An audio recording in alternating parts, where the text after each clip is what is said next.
एक दफा का जिक्र है। सरसब्ज पहाड़ियों से घिरी हुई एक छोटी सी बस्ती में दो बहन भाई रहते थे, राफी और आयशा। राफी, बड़ा भाई, अपनी चालाकी के लिए मशहूर था, मगर वो अक्सर अपनी चालाकी को शरारतों के लिए इस्तेमाल करता था। आयशा, इसकी छोटी बहन, नेक दिल थी, मगर राफी के शरारती कामों में वह आसानी से शामिल हो जाती थी। एक दिन दोपहर के वक्त जब वो अपने घर के बाग में खेल रहे थे, इन्हें एक पुराना धूल से भरा हुआ संदूक मिला।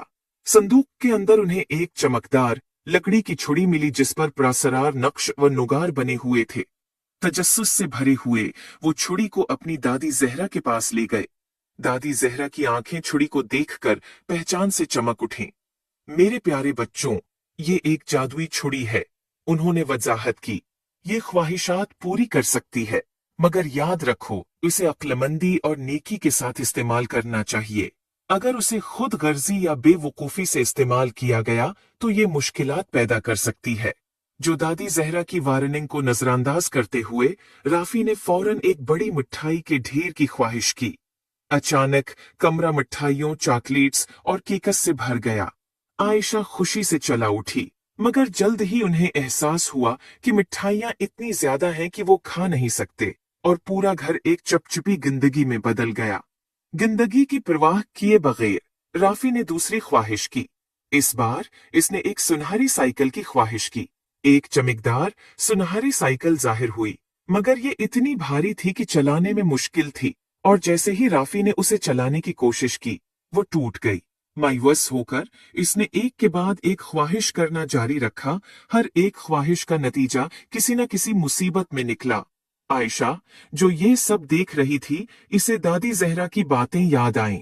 इसने नरमी से राफी से छुड़ी ले ली और कहा, चलो इसे अक्लमंदी से इस्तेमाल करने की कोशिश करें। राफी, शायद हमें ऐसी चीज की ख्वाहिश करनी चाहिए जो दूसरों की मदद करे। राफी ने हचकचाते हुए इत्तेफाक किया। आयशा ने अपनी आंखें बंद की और बस्ती के खशक कनवे को ताजा साफ पानी से भरने की ख्वाहिश की।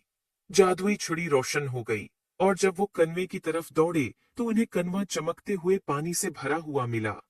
देहाती खुशी से झूम उठे और राफी और आयशा का शुक्रिया अदा करने लगे। उन्होंने जो खुशी बस्ती को पहुंचाई, उसको देखकर राफी ने जादुई छुड़ी की हकीकी ताकत को समझा। इसने अपनी पिछली बेवकूफियों के लिए आयशा और दादी जहरा से माजरत की। इस दिन के बाद राफी और आयशा ने जादुई छुड़ी को सिर्फ नेक कामों के लिए इस्तेमाल किया, जिससे उनकी बस्ती खुशहाल हो गई।